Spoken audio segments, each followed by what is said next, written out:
Halo, kembali lagi dengan saya Cinta Cakraningrat, psikolog. Kali ini saya akan membahas mengenai ciri-ciri hipokondriasis.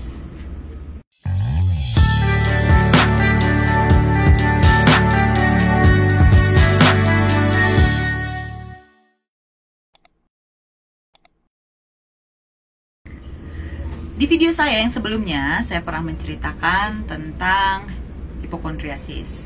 Nah, di video ini saya akan menjelaskan apa aja sih ciri-ciri hipokondriasis. Sebelumnya, biar kita sama-sama ingat mengenai apa itu hipokondriasis, saya akan ulangi. Hipokondriasis merupakan salah satu dari beberapa gangguan somatoform disorder. Jadi hipokondriasis ini masuk dalam kelompok somatoform disorder. Oke. Dimana ada beberapa ciri-ciri yang bisa dirasakan oleh penderita hipokondriasis. Dan ada beberapa ciri-ciri yang mendasar yang biasanya benar-benar dialami oleh penderita hipokondriasis. Apa aja? Yang pertama, penderita hipokondriasis akan merasakan hal ini pada saat dia stres. Hal apa? Yaitu pada saat dia stres, dia cemas, dia merasa takut pada hal-hal yang belum tentu terjadi. Kemudian tidak hanya pikirannya dia yang merasakan ketakutan, kecemasan tersebut, tapi fisiknya dia itu juga sakit. Sakit perut, dadanya sakit, jantung berdebar-debar, kepalanya sakit. Nah, orang-orang yang mengalami hipokondriasis, dia sedikit berlebihan menanggapi keluhan-keluhan fisik ini. Pada saat dia sakit perut, dada berdebar-debar, kepala sakit, dia mengartikan bahwa dia memiliki penyakit yang serius. Nah, ciri-ciri ini adalah ciri-ciri yang mendasar pada gangguan hipokondriasis. Jadi dia cemas, dia stres, dia panik, itu mengakibatkan keluhan-keluhan fisik.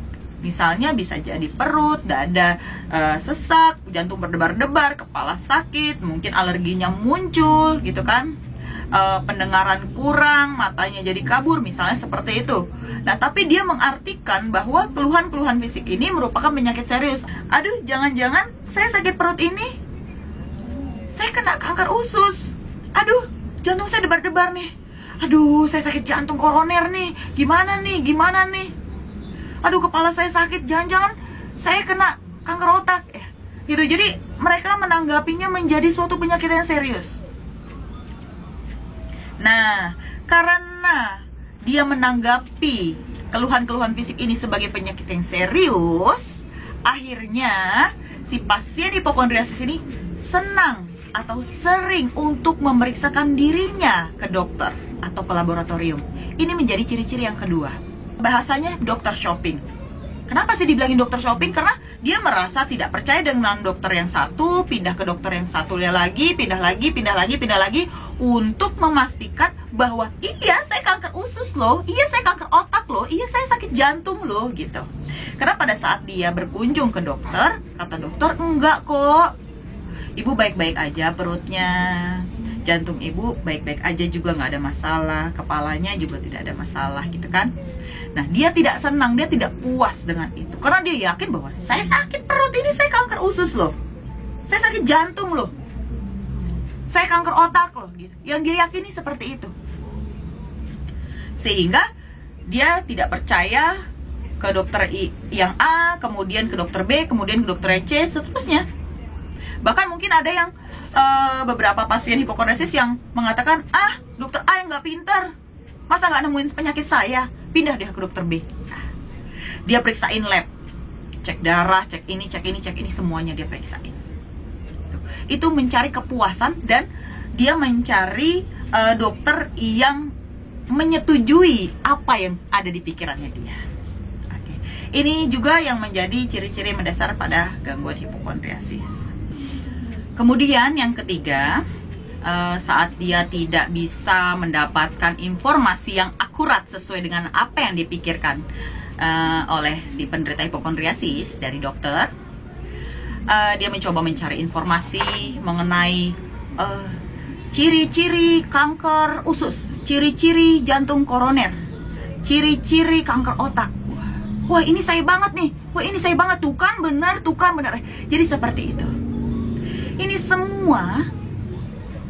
Ini semua itu dirasakan oleh si penderita hipokondriasis. Benar-benar dia merasakan sakit. Dia bukan berarti bohongan ya. Dia beneran perutnya sakit.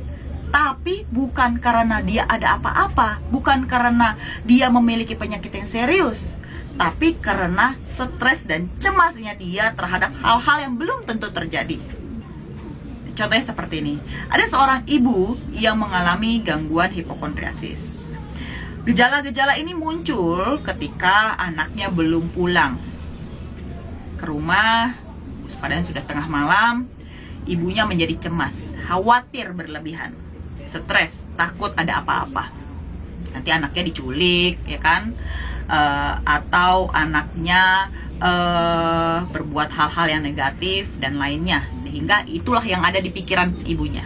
Sehingga rasa stres, cemas, takut yang berlebihan yang ada di pikiran ibunya itu membuat fisiknya menjadi sakit. Jadi ada keluhan-keluhannya. Tiba-tiba gara-gara stres cemas tadi, jantungnya jadi debar-debar.